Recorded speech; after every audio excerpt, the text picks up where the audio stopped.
Welcome everybody to the 10th episode of the PokeGuardian Podcast. My name is Taj from PokeTaj YouTube channel, and I'm here with Zakariya from PokeGuardian. Hello everyone. And we're joined by our special guest today, Stephen from PlaySkape Games. Gotta catch them all, everyone. Welcome, Stephen. Thank you. Stephen is obviously, like I said, from PlaySkape Games, so he's going to give us some valuable insight on the episode today from his perspective. But we'll start with our usual. We'll talk about our card highlights. So let's start with you, Zakariya. Anything that you've acquired since the last episode? Oh, it's been very busy days for me. There's one highlight I personally really like is I opened a Shining Fates Elite Trainer box on Pokemon Day, and I managed to pull Skylar Full Art from it, as well as Eternatus Gold card. So the VMAX. Can't go wrong with that. Two amazing hits. Yeah. Yeah, I really liked it. I really enjoyed it. I won't forget that pull, because it's a very special day, you know, Pokemon Day last week. It's really nice. I really like it. Besides that, I completed the Dream League Lily page. I have 9 Dream League and Cosmic Eclipse, Lily's Full Arts, Lily's Full Force. And I'm really enjoying it. Yeah, and there are some other cards I will absolutely forget right now, but these are the main highlights for me and you guys. How about yourself, Stephen? Have you picked up anything recently for your personal collection? Yeah, it's hard to think of things like in the past week, but I would say in the last month or so, there's been a couple of highlights. So I bought the Kanazawa special box when the Pokemon Center Kanazawa opened up in Japan. Like, I think it was early December, roughly that time. Yep. I managed to get the special box, which is just even with the small reprint, it's still over like $400 for the box, which is absolutely crazy because demand for it. Yeah.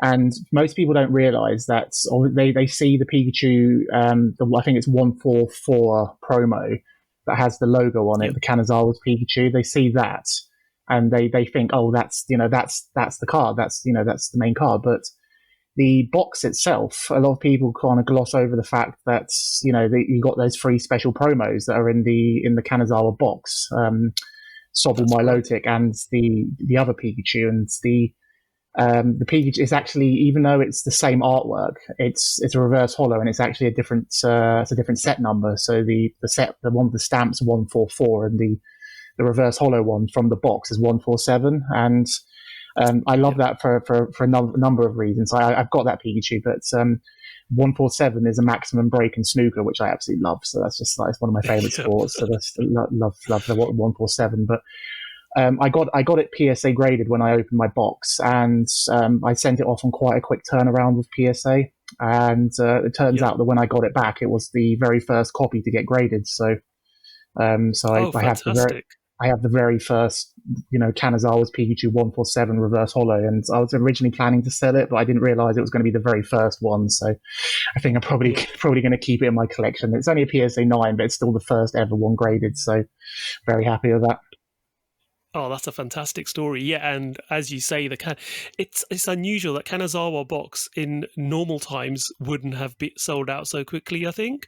But in current times, this is like the most high demand box I think I've ever seen for a Pokemon Center opening. It's just crazy. And even just a regular promo itself is going for a ridiculous amount.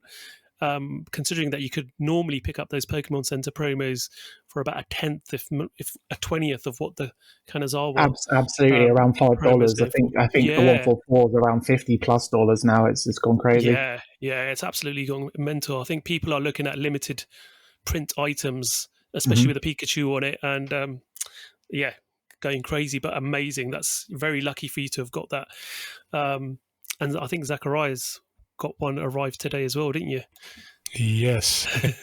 And I got another one coming soon as well. So you were lucky to get in on those reprints, which I missed out on. But myself, I focused on Shining Fates as soon as it came out. As most of the listeners would know, I'm a very keen full art supporter collector, and I've got 100% collection of the English cards and about Nice. 98% collection of all the Japanese ones. I've missed out on the super expensive promo ones, which I should have got Master earlier, but I Royale. didn't. Master Royale being one of them, yeah, and obviously the two from the Team Rocket briefcase, and obviously the battle reprints of Lily and Acerola. I was lucky to get the Guzma, but Nice yeah, one. so there's a few of those I'm missing, and Lily from SM4 Plus is missing from my collection, which I did purchase but went missing in the post and got refunded. But by the time I got refunded, it'd gone up to about $2,000, which was way out of my budget. So my aim was to make sure I quickly got all those full art supporters. I've got every single one from Shining Fates now, which I'm happy about, because there weren't any rainbow hyper rares, which is great. So it's Absolutely. yeah, and Marnie's not in the set, which has obviously saved me quite a bit. So yeah, that got that out of the way nice and early, so I'm happy with that. Now I've just got to focus on the battle style ones when they come out. So there'll be 6 of those and 6 of the rainbows to collect. But for now, I'm on 100% again for officially released sets. So I'm happy with that. Do you have them, all of the set ones in English and Japanese? Yes. Wow, so it's been my impressive. passion since. It's been my passion since I started collecting about 4 years ago. And as Zakariya knows, I've been on a mission, especially with the Japanese ones, to get them as quickly as I can. And I think I got in at the right time as far as collecting was concerned. Had I have started a little bit later, I'd be nowhere near the collection I've got. So I'm very fortunate I started when I did. And I made the right purchases at the right times. And I got lucky on a few cards as well. There's just some that I found, as you do, being you guys will both know as well, and most collectors who listen to this podcast, that sometimes you just find the right card for the right price on eBay or on Toronto or one of these sites that somebody else might have just skimmed over and not realized it was there. So it's had a bit of luck along the way as well. Nice.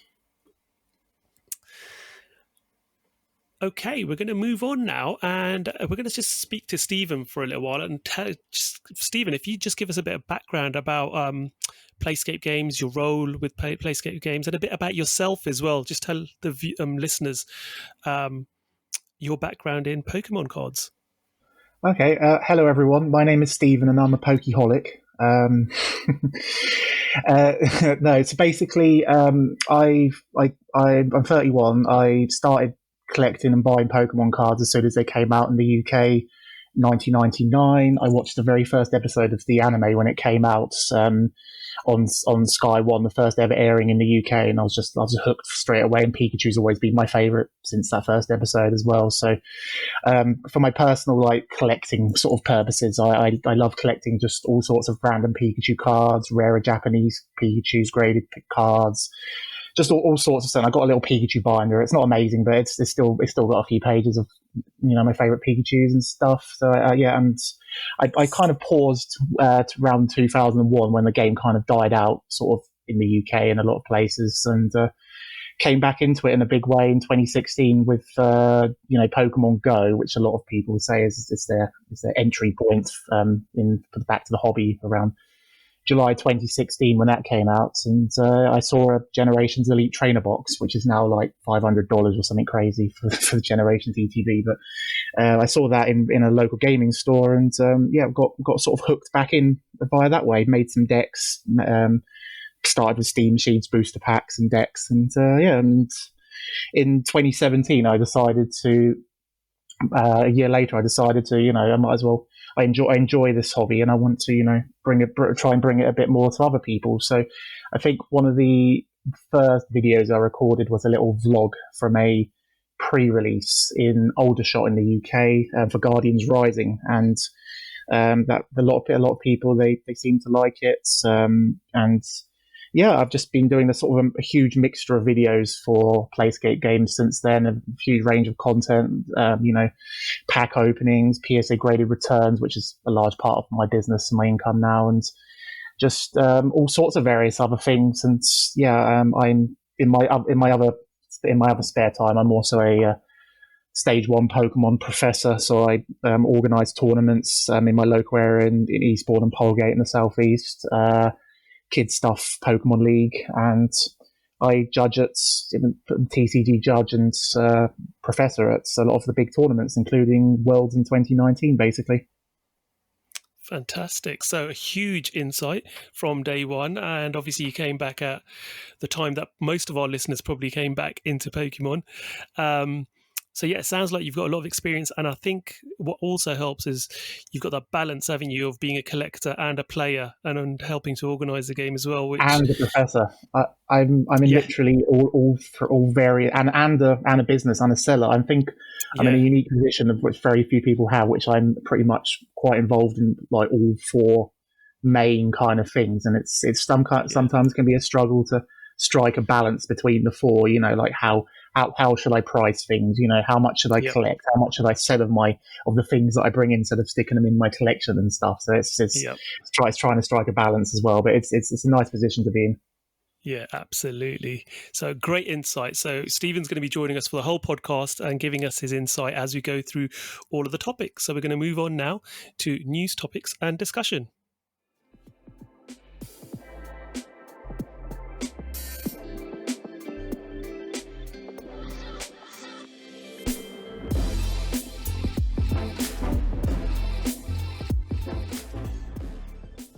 Okay, so the first of our news topics for this episode is the announcement of the Galarian Rapidash V Box. Now, this box is quite interesting. It's a standard V Box, as we've got to see in the Sword and Shield era. A Galarian Pokemon with a jumbo card and a regular promo with 4 booster packs. But what's unique about this particular one is it includes a promo card that we haven't seen in Japan yet, because usually we'd have seen the promo in Japan, and it features obviously Galarian Rapidash V, like I said, a jumbo version and a normal version, and it'll include 4 booster packs as well. Now, what do you guys think about this particular product? It's coming out on, I believe, May the 7th, so it's a typical MSRP of $19.99 in the USA, and I think that it roughly translates in the UK to about £21.99 from previous experience.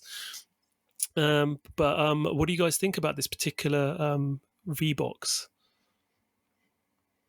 I think it looks really nice.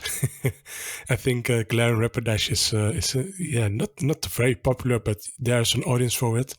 Yeah, I think it's a My Little Pony kind of thing going on. It's very cool, you know. It's very colorful. You know, the pastel colors in there. Yeah, I don't think it could be. The packaging looks really nice. Again, the design for $19.99 MSRP, you can't go wrong with this kind of box, in my opinion. And these sell really nicely at stores. Yeah. And I think the pack selection has been fairly good recently as well. You're obviously going to get, I think it's usually 2 packs of the most recent set. And looking at the artwork, they have sort of photoshopped in. You can quite clearly see 2 packs of Battle Styles in there. It looks like a Sun and Moon pack in the background. Looks a bit like Sun and Moon base and Darkness Ablaze possibly. So it usually is sort of one older one. You're going to get another one from a Sword and Shield there, and the 2 of the most recent. So as far as value is concerned, I think it's a pretty decent value product. Like you say, it's a great promo. Do you think there'll be much demand for this, Stephen? Oh, absolutely. So every product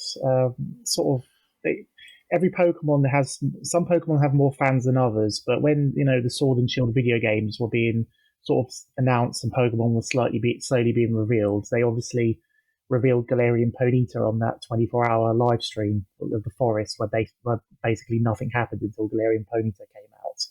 And there's obviously a bunch of people who like My Little Pony. There's a bunch of people that like Ponyta in the first place, and I know, like, even two young girls at my Pokemon League who absolutely love Ponyta and also now love Galarian Ponyta. So obviously this box might be targeted more towards potentially younger children and girls, but there are a lot of obviously fans of Ponyta, the Rapidash line, and it just looks good. It's a good looking box in general. They're doing a much better job with the V boxes nowadays. They're a lot more unique to the Pokemon that they're trying to promote, and so they're just like generic packaging all the time with the Pokemon like shoved on the logo. Yeah, absolutely. And like you say as well, I think Galarian Rapidash is one of those Pokemon because it looks like a unicorn as well. It just sort of resonates with people who like fantasy as well, sort of as well as Horse the fans, younger lots of horse generation. fans as well. People like horses.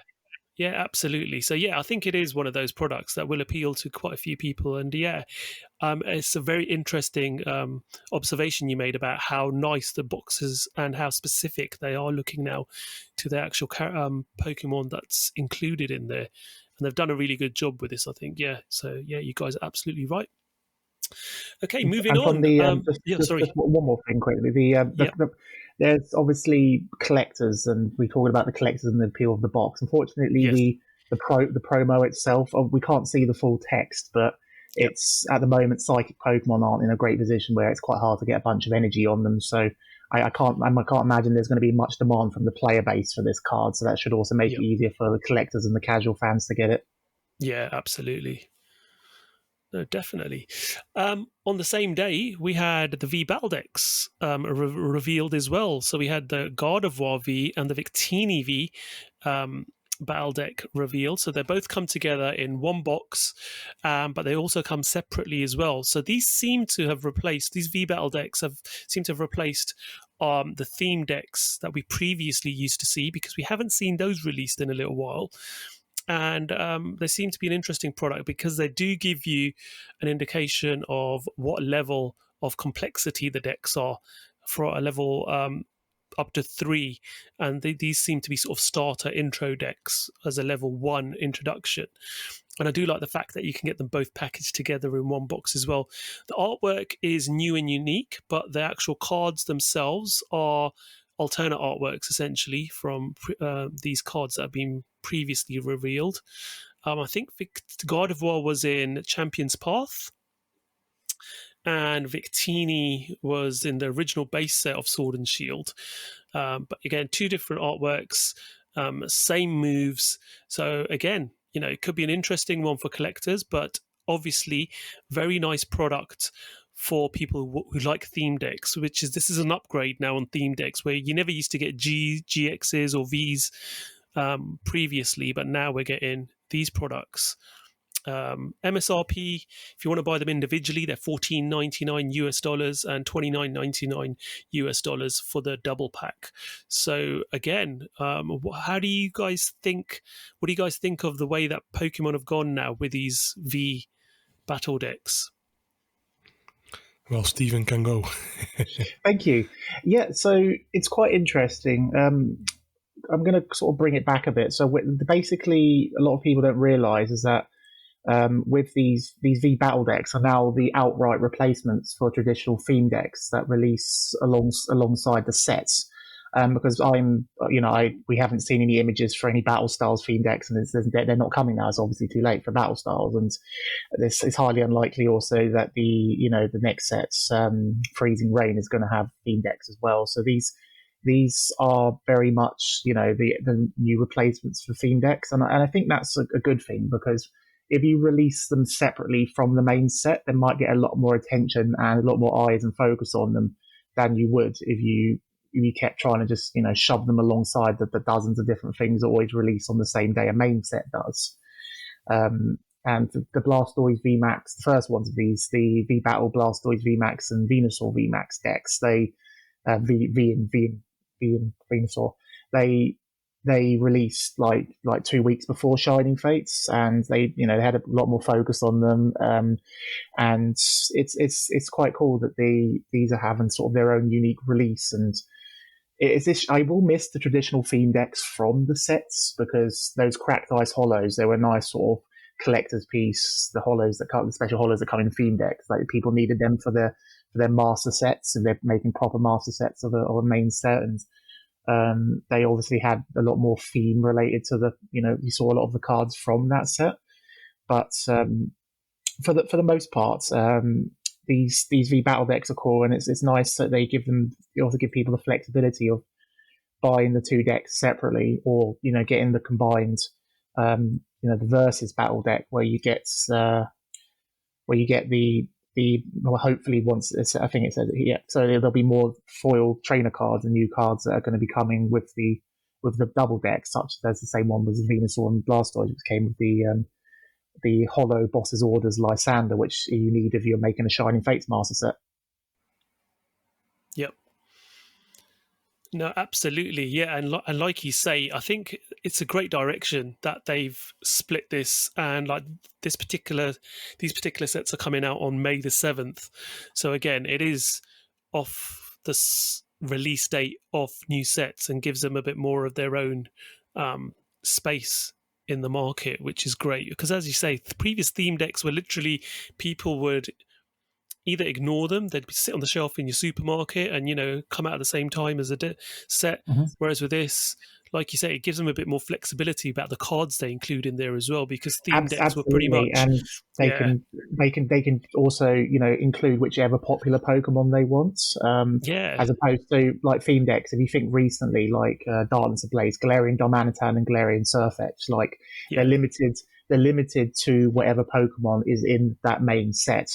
Yeah. Whereas, they got a lot more flexibility. They got a lot more flexibility with these, and from the perspective of a lot of the kids who I used to do theme deck demos with outside my local toy store, like one of the questions they would always ask: is there any GXs in this theme deck? And obviously, no, there wouldn't be. So now they got that shiny, big Pokemon to play and attack with as well. Absolutely. So it sort of simulates and emulates some of those V and GX starter decks we've seen in Japan, the 500 yen decks, which, like you say, you get a great V card, an ultra rare card in the box with it, which is fantastic. And these are great as well if you just want to learn at home, because, you can get one of these dual packs, take it home, sit down, two of you can literally got decks that are well suited to play against each other. So, yeah. Absolutely. Great product. So that'll come out May the 7th, global release of that particular product. Okay, we're going to move on now to Japanese Pokemon, and the most anticipated set, I think, of this year so far in Japan, S6a Eevee Heroes Eeveelutions Set was revealed. So, Zakariya, why don't we talk about this set? It's I think this is probably I'm speculating here, but it's probably driven a lot of traffic to PokeGuardian. People looking at this set. I know that I've had a lot of inquiries personally from people who have either never bought Japanese products before or have only just recently introduced themselves to Japanese products with Shiny Star V, asking about Eevee Heroes, and we obviously have a little bit of information which we'll go through, but again, for a set that we don't have a full set list for, it's unprecedented the amount of attention this set's got. Yeah, this is how do you make a nice product better? Because the previous Pokemon Gym set, the special sets were already amazing, but they didn't have a promo in their promo card. And how do you make a product better? Throw the VMAX, the VMAX promo pack in there. Is a winner of a product. The artwork is exclusive. It's featuring all 9 evolutions. What do you want more? It's insane. You pay like I think maybe 1,500 yen for that extra merchandise in there, and I think the value is insane. And it shows, if this product gets made being available for pre-order, it will absolutely sell out as soon as possible when it's live. I'm so anticipated. I shouldn't overhype this, but I think it's very difficult not to overhype this set. If I'm really honest, it's just that hyped, and there's so much potential. In the last podcast, I just told everyone, how can you mess up a full Eevee set? Essentially, it's insane, and so many special arts in there. What I personally hope is they skip the rainbow rares, and they skip the regular full arts in favor for the special arts, just like Dream League, for example. Yeah, man, I just can't wait to see this product. It should, the first information, the real official reveal, should be a little bit later in April. So yeah, stay tuned for it because it will be nice. Yeah. So just to clarify, what we're talking about is this special Eeveelutions box that will be available from the Pokemon Center in Japan and Pokemon Card Gym official stores in Japan. And essentially, we've seen it with every set. You get 2 booster boxes, you get a nice deck box, a full set of sleeves, and a card storage box. So this particular card storage box is a long card storage box with amazing artwork of Eevee and all the Eeveelutions on it. And you're also getting one of the VMAX promo packs, as Zakariya just mentioned. So with Eevee Heroes is going to be a set in itself, S6a, but there's also a special set, very similar to the VMAX special box we got a little while back when Vivid Voltage came out, that had 1 promo pack in it and 8 booster packs. In this case, it's going to be 8 booster packs of Eevee Heroes and a promo pack, which includes 1 of 4 VMAX Eeveelution promos. So we know there's going to be 4 VMAX Eeveelutions in the set. So if you want to get all 8 of them, you're going to have to get all 4 of the promos in order to complete a master set, essentially, of Eeveelution Vs and VMAXs. So I think this is going to be very sought after. It is already, like I said, the hype, the number of queries I'm getting, people messaging me, DMing me, who are saying, listen, I heard you're a go-to guy. Can you help me get one of these? And I'm like, it's going to be 1 per person from the Pokemon Center. It's going to be very difficult for people outside of Japan to obtain this. And there's already queues and stores doing lottery ticket systems just to buy normal booster boxes of this set. So it's going to be a very sought-after product, I think. Stephen, as you've purchased the Kanazawa box, you're probably more than aware of this product. What are your thoughts on this? Yeah, it's pretty crazy. So there's I'm glad that you sort of added that clarification, because there's 3 different products, and mostly people seem to be hyping a lot about the big box that comes with that comes with 2 booster boxes and the sleeves and deck box. But so you have the Eeveelutions, set, and then you obviously have the box. It's called the special set, which is like that big jumbo box that had the Morpeko and the Cinderace VMAX in it, and then obviously just regular booster boxes. And yeah, the hype for this is literally off the Richter scale. It's pretty just. I mean, you don't even need to. It's hard to put into words, but basically, I was able to secure some early from a distributor of mine in Japan, and I put pre-orders up for a small amount of them, and literally without any details, any kind of clarification of the set or any card art images, just saying the fact there's Eeveelutions, there's going to be all the V's are going to be the VMAX, some of the VMAXs, like all of them sold out. Like the small amount I had to put up initially, all of them sold out within 2 hours, and that's for a Japanese set with no card art, no proper very basic information about it. It's very unprecedented for a Japanese set. Even Amazing Volt Tackle didn't have this. Legendary Heartbeat didn't have this. Shiny Star V obviously because it's a shiny set, but this is a regular. Eevee Heroes is a regular sort of main sort of subset kind of. It's S6a. It's crazy.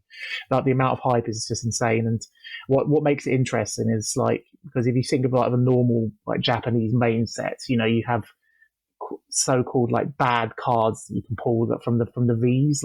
Obviously there are fans of Stoutland V, there are fans of Flapple and all of those guys in the set, but if I looked at some other recent Japanese sets, and every single one of the Japanese sets normally has 8 V Pokemon in it. So the fact that that's 8 V Pokemon, that's all 8 of the EV evolutions. So Jolteon, Flareon, also there is no bad card ultra rare that you can pull. So your booster box is pretty much the 30 packs is almost guaranteed to have at least 5 or 6 of the EVs, which is just absolutely crazy, just insane. Yeah, absolutely. And like you say, outside of high class sets, I've never seen demand for a set like this off the chart pre-orders I've been trying to get in. I've never had to I pre-order Japanese sets the minute pre-orders open. I don't care what's in the set because I'm a YouTuber. I love Japanese sets and I collect every single set when it comes out. So I pre-order the minute a set's announced, essentially, in Japan. But this time, sold out before I'd even had a chance. Absolutely gone. I've managed to secure some pre-orders, but again, this is unseen, unheard of, just by the little information we got. And as you say, you don't have to speculate too much. Every box is going to be a pretty decent hit box, especially if you like Eevee, and the Eeveelutions. So definitely, and we haven't had much Umbreon cards, like apart from the Umbreon, GX all the way back in Sun and Moon. Like it's only really Umbreon and Darkrai tag team. There's been very few like Umbreon holos, and I did a poll the other day of like favorite because on YouTube you can only have 5 options, and like asked people to choose which one of their favorite Eeveelutions was from Gen 1 to 2. And like Umbreon had like 60%, and the others had like 10 to 15% each. Like it's just absolutely insane. So there's going to be like if there's an alternate art or a special art, Umbreon in there, it's just going to be madder than it already is. Absolutely, yep. So this set is obviously going to be released on the 28th of May in Japan. So each product is being released on the same day. This is going to be super hard to obtain if you're after the double booster box with a VMAX promo. Other products might be available more. What I will say is what we've seen a trend of from Pokemon Japan is they know when sets are very popular, and they're very quick to reprint and bring a second wave and sometimes even a third wave of products to the market within a couple of months. So if you miss out on the first wave, I would say there will probably be a second wave. I'm pretty much guarantee. I can't guarantee it 100%, but I'd say 99% certain that we are going to get a second wave of this. Because the first wave's just going to sell out very quickly, and then you will see obviously a lot of cards in the aftermarket. This set's going to be open so much. It'd probably be easiest to pick up singles for this set at a reasonable price because of the amount that's going to be open. They'll be all over Yahoo auctions, eBay. There'll be so much of it. And what's also very exciting, what even more exciting, is obviously because this is a Japanese set. This 99% likely these cards will be in our August main set, Sword and Shield 7. Yep, exactly. So it'll be nice to see how they integrate the Eeveelutions into that. Whether they obviously with the English sets they merge 2 or 3 sets together. So it'll be interesting to see how they use that. And we know our special set for the Christmas season is going to be the 25th anniversary set. So what are they going to merge this into another set? Is this going to... I don't think this will be the 25th anniversary set because we're obviously going to get something in Japan as well. So yeah, they are going to probably end up merging this in with another set to create an English set. So yeah, we will end up getting this towards the end of the summer. It's crazy. I'm so excited. Very exciting, yeah. Excellent. Right, let's move on. We're going to move back now to some more English products. So League Battle Decks again, but this is the Inteleon VMAX League Battle Deck. And what was really interesting when this was revealed was that it is the Inteleon VMAX, which is the Dynamax form, not the Gigantamax form. And this particular high class, because we've got high class decks coming out in Japan, which feature Gengar VMAX and Inteleon VMAX. They're coming out in May. This particular product in English, the League Battle Deck Inteleon VMAX, is a level 2, so it's designed to be a bit more competitive, a bit more challenging to use. So it is designed to be intermediate for people who are learning to play the game, and it releases May the 21st for a price of $29.99. So what do you guys think about this particular product? We'll start with you, Stephen. Oh wow! So yeah, there's quite a lot.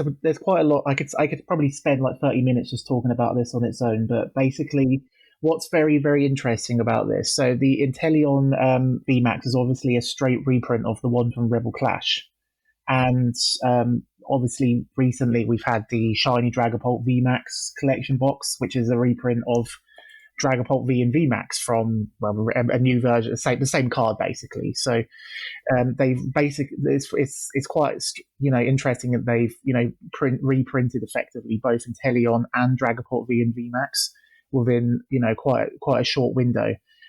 which actually ties in to the news that I got yesterday about certain sets not getting reprints. Rebel Clash is the only Sword and Shield set that's listed on the from the distributors from Pokemon to say that they're not reprinting it for booster boxes. So that makes me think, because they're not reprinting, Rebel Clash anytime soon. Obviously, it could get a reprint in the future, but Vivid Voltage, Darkness Ablaze, and Sword and Shield base set are specifically not on that list. So they might more be not likely to get reprints. But so it basically just means that they're kind of trying to maybe make the Inteleon and the Dragapult sort of in a way more available, because they're not planning to print any more Rebel Clash in the near future. Yep. That's a very, very interesting thought, actually. Yeah. Having that insight does paint a different picture on this product and what they're doing with it. But yeah, it's Zakariya, I mean, what do you think of this particular product? I mean, I think it's good that it's got more than just the V card in it. You've got the VMAX as well, so you've got those a decent line for a playing deck to be a bit more competitive. What do you think of it? Yeah, I think it's an interesting product. Why it's interesting, indeed, you all mentioned it's a level 2 product. I'm instantly thinking, what's a level 3 product going to be in future? I think it's a little bit, it was a little controversial, the reveal, because I think a lot of people thought, hey, this is the new Inteleon V Gigantamax coming into the League Bell deck. And it was a little bit anticlimactic when it was revealed, at least to me. No Rebel Clash, please. And don't get me wrong, it's a nice card. It's nothing too nothing too groundbreaking or something as a deck. But yeah, you can play it. Indeed, I would absolutely recommend this to intermediate league players, indeed, that want to step up their game if they are bored of the V battle decks, indeed. Yeah, and I just am speculating, what's going to happen with the Gengar VMAX and the Inteleon VMAX that have not been revealed yet in Japan. And I'm really, really curious. I think it's going to be like this, personally, my speculation. Next V Battle decks for Sword and Shield 6, around that era. Inteleon V, Gengar V as the regular V Battle decks. And then later on the same day, on Sword and Shield 6, that will probably be the VMAX Battle Box, the Gengar VMAX and the Inteleon VMAX. That would at least make sense to me. And yeah, that's how it is. And indeed, it's an excellent product. It's a little bit less competitive than the previous one with the ADP, the Arceus, Dialga-Palkia, Zacian V decks. And yeah, if they release a level 3 deck, I can't wait. I really am curious what they're going to do with this kind of product. It has a lot of potential. And it's in general, it's nice that Pokemon Company is stepping up the competitive game. And I really hope when the whole pandemic's over, I can just give a new birth to the Pokemon League. Hey, no a regular Pokemon theme decks anymore. Hey, just buy this one-time purchase of $30. You don't need to buy 100 euros worth of packs. Buy this $30. It's nothing too deep of a deck, but it's basic enough to learn and not too complex to not play. So yeah. I'm very, very happy with this product. It also shows that they've had new designers on their card team recently. I think Puka's one of them, or I'm not 100% sure who the designers are, but they identified that Rillaboom VMAX and Cinderace VMAX, although they're seeing play here and there, they managed to spot that Inteleon VMAX is the one is the starter, that's seeing the most play and is potentially the strongest deck that the VMAX deck they can use. So there's a lot more attention now, I think, from the people who design these products in English, like what are people going to appreciate the most, what's going to be the most viable going forward for new people to pick up. And also, the Inteleon V and VMAX came out in Rebel Clash, so this will probably stay standard legal until summer 2022. Yeah, absolutely. I mean, if you look at the set stamp number on it, it's stamped D regulation. So yeah, it'll obviously stay legal for that period, as you say. And what I like is that the fact that it's a league battle deck. And I think what like we've had in the past, the Reshizard, the Zekrom Pikachu, the ADP Zacian, those I would assume you would call a level 3 if you were going by these current categories. I think because these are called league still, they're still calling these league battle decks. I think level 3 will just be an accessory or something like a trainer's toolkit or some kind of additional booster thing. Because if you go back all the way to the original Pokemon trading card game in 1999, the level 3, the advanced stuff, was actually the booster packs. So on the original things, so the 2-player starter deck with Machamp was, I think, beginner or intermediate or something, and then I think the theme decks were basic, and what it actually said on the back of the booster packs, advanced. So I think level 3 is probably going to be the next trainer's toolkit or something to help enhance your deck building or give you a more experience. Because if you think about the first trainer's toolkit, the Den AGXs in there were super, super useful. And you basically needed those to take your ADP, which is your ADP League Battle deck, your Pikachu Zekrom League Battle deck, to potentially make them a level 3. So I think it's probably going to be the trainer's toolkit, but I'd love to be proven wrong. No, that'd be good, definitely. Yeah, and you're right. In the actual trainer's toolkit, in the actual manual, it told you what cards you needed to swap out of the Zekrom deck, the Pikachu Zekrom deck, in order to literally beef it up. So yeah, that was designed to do that. Yeah, really interesting mechanics. Do like Inteleon. It snipes the bench, so that's a nice, mechanic it's got there. So yeah, I think it will be quite popular and be nice to see what else we've got. Yeah, and people love Snom. They love Frostmoth. It was obviously this probably will have Frostmoth in it. It'll probably have a bunch of trading cards. It might have Scoop Up next because they're only in Rebel Clash. They might need to put those somewhere just so they come to reprint those. And they're also going to. The good thing is about these decks, they're always decent. They're decent for collectors as well because there's a bunch of non-holo exclusive reprints like the Volcanion from the Reshiram deck, or the there was 1 or 2 cards in the Pikachu deck as well. So it's not there are some bits for collectors as well. Definitely. So interesting product. That'll be out on May the 21st. MSRP of $29.99 US. So yeah, look forward to seeing that. Moving on, we've got our new V Strikers tins that were revealed just a few days ago. So they contain Tyranitar V and Inteleon V, respectively, for each of the 2 tins. Single Strike, which is obviously the Tyranitar V, and Rapid Strike, which is Inteleon V. Now, as they've done with previous tins, let's forget Shining Fates and the controversy of the same size tins but different pack numbers. The US and North America are getting the larger tins that we first saw introduced in the Tag Team GX era, with 5 packs in them. Europe and the UK and other territories will be getting the smaller octagonal tins that we're more traditionally used to, with the 4 packs in them.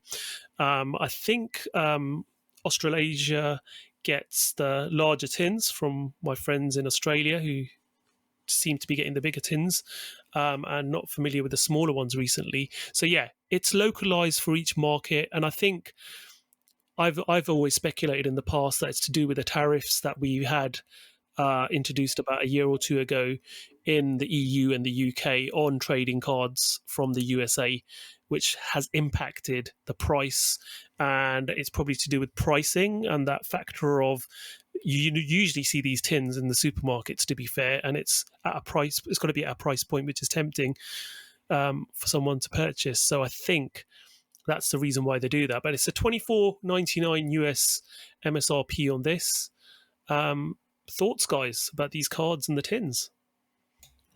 Zakariya? If I may go first. Yeah, I think it's a really nice tin, if you may ask me. These are the main single and Rep Strike Pokemon besides Urshifu. So I think you can't go wrong with Tyranitar and Inteleon. They have some decent following in terms of popularity. Yep. And these are coming in Japan with the we just discussed this, the high class decks, the Gengar V and Inteleon V Max, and in a more expensive double box version that contains both decks as a bonus promo. So I think it's a very nice tin.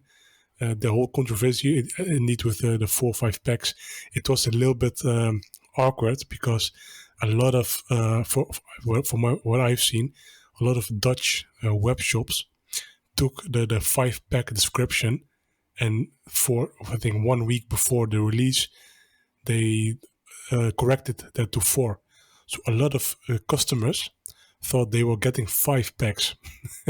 So Shining Fate. With the Shining Fates tints, and that was really awkward. But for some reason, I think maybe it was a distributor in the Netherlands, Asmodee, maybe they slipped up or made a typo, maybe they've seen the wrong sell sheet. But it was really interesting to see. But I think they should, in my opinion, just make it all 1-to-1 ratio. But I'm happy this time we'll get the old, the rectangular tints instead of the new shaped tints. So we can expect indeed 4 packs in that tin. So to avoid confusion, indeed. But overall, very nice promos. That if it's any competitive, the 2 V promos, you can get them in a tin. Simple as that for $24.99 US. So that's that for me. Yep. Stephen, your thoughts on these tins? Yeah, so it was interesting what you said, Taj, earlier about like tariffs and stuff, and for the smaller tins in Europe. I never thought about that particularly, about the trade, because I know that the tariffs have gone up. But I never thought about that because obviously we received the Mew and Mewtwo and all of those GX tag teams. They were exactly the same in Europe, the larger size tins, as they were in the rest of the world. But then obviously we had this sort of debacle with the Shining Fates tins, which were exactly the same shape, exactly the same. They looked exactly the same, but for some reason they contained 1 less pack.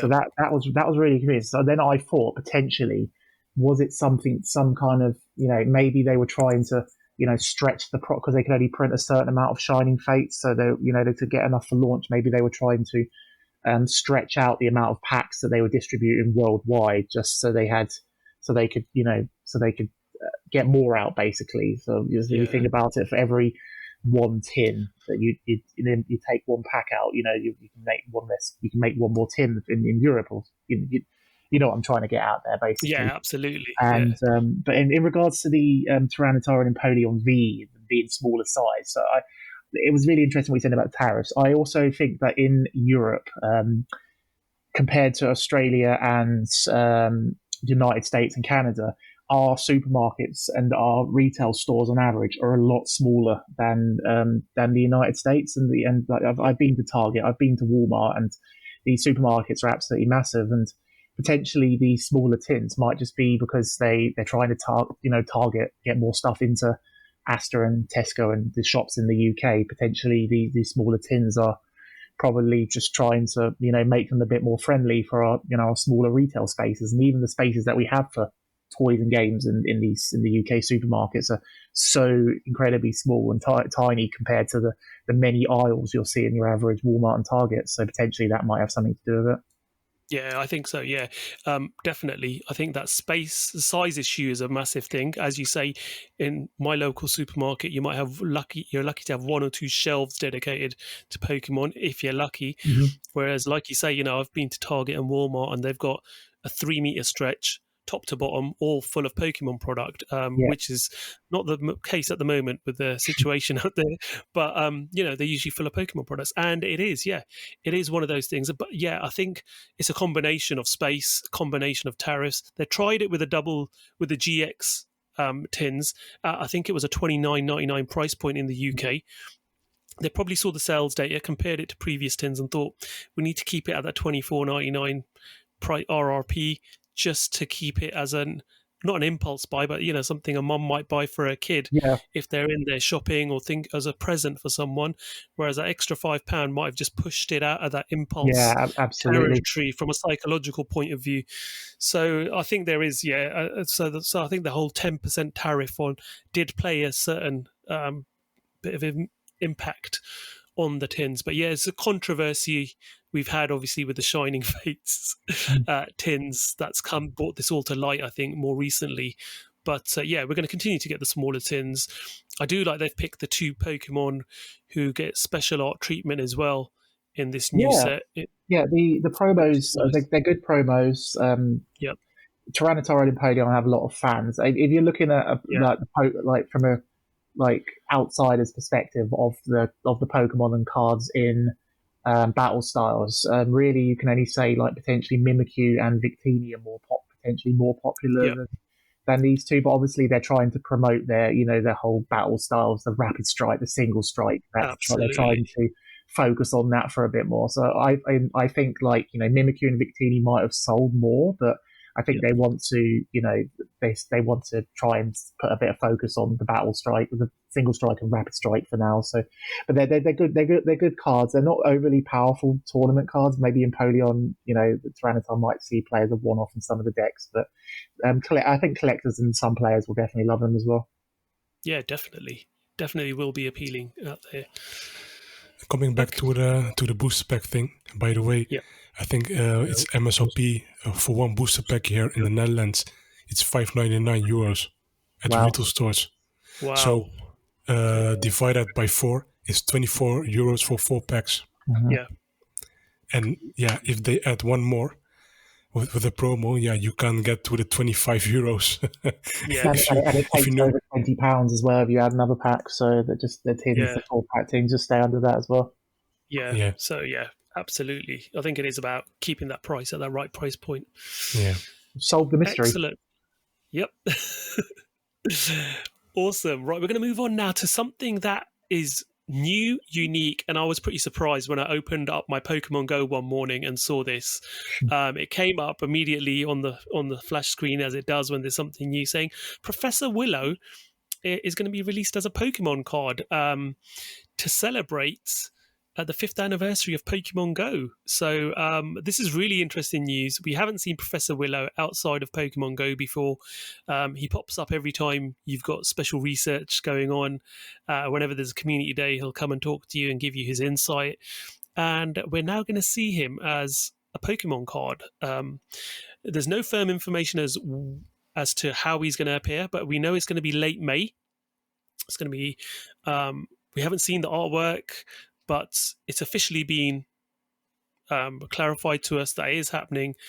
So what do you guys think of this? I mean, Stephen, I gather you came back into Pokemon at the time of Pokemon Go.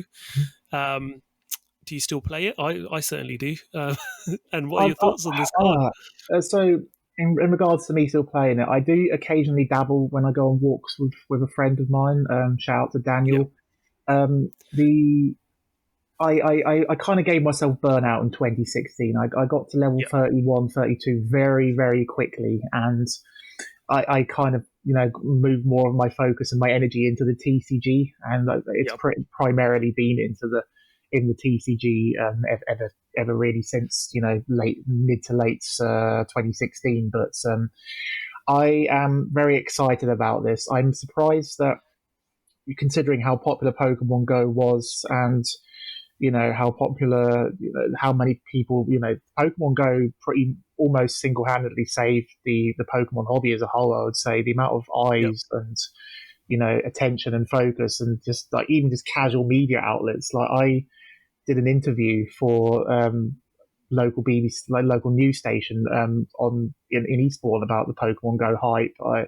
I got into all sorts of stuff was happening with, and it brought so much attention back to the hobby as a whole and Pokemon as a whole. That's I wouldn't probably be here talking to you guys if it wasn't for Pokemon Go. I wouldn't have my business. I have no idea what I'd be doing right now if it wasn't for Pokemon Go. So it's really I'm surprised it's taken so long for them to do a TCG kind of thing to this, but I'm very excited to see what they're going to do with the cards. So the dream scenario is a full art Professor's Research Willow that you can play in your deck as a discard your hand and draw 7, which would be great for players, as well as obviously collect. But then obviously it's full art, and I want to see the Pokemon Go logo as a holographic, maybe foil logo, or like the actual full-on Pokemon Go logo on the card.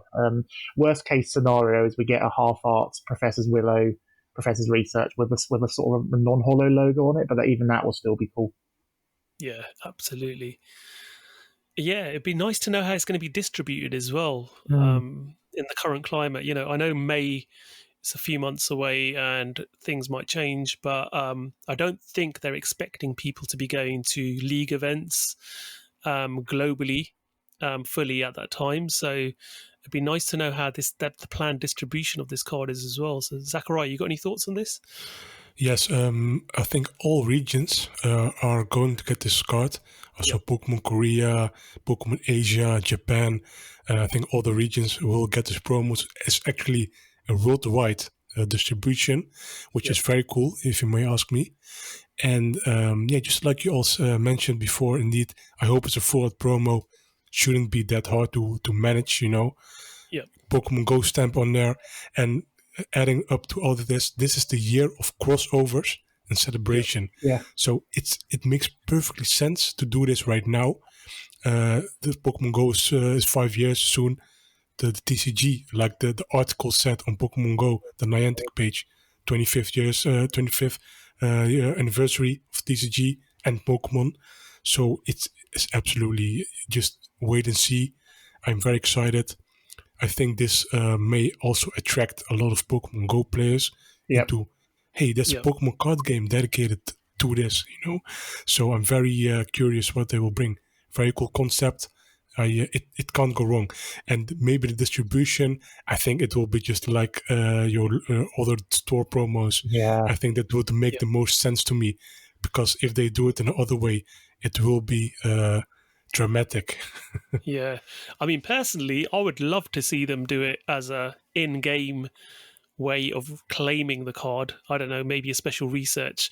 And then when you get to the end of it, you submit your delivery details in and they post it to you. But I think that's a bit far-fetched, and the logistics around that, the cost involved to do that would be crazy. But that would be quite unique and quite interesting if that would have been a possibility. But I think you're right. It's probably going to be from a logistical point of view, it'd be a lot easier for them to get it out to a major retailer, have it as a store promo to hand out either free or certain requirement. They might be able to do like special in-game like hotspots on each of the stores that sell it.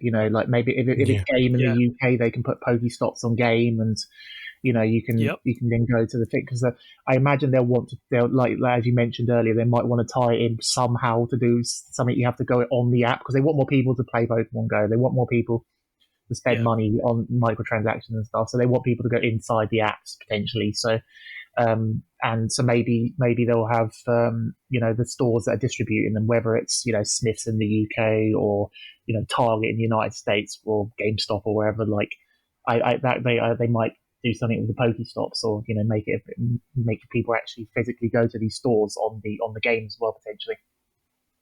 Yeah, absolutely. However it happens, it's going to be extremely interesting, and I can't wait. So yes, definitely, we'll get you more information. Keep an eye on PokeGuardian. As soon as there's more official information about this, I'm sure Zakariya will have it up on there for us. Right, moving on. Now, this is something which is a bit unusual. It's more speculative than what we normally do on PokeGuardian, but it is definitely worth mentioning because it has been found about...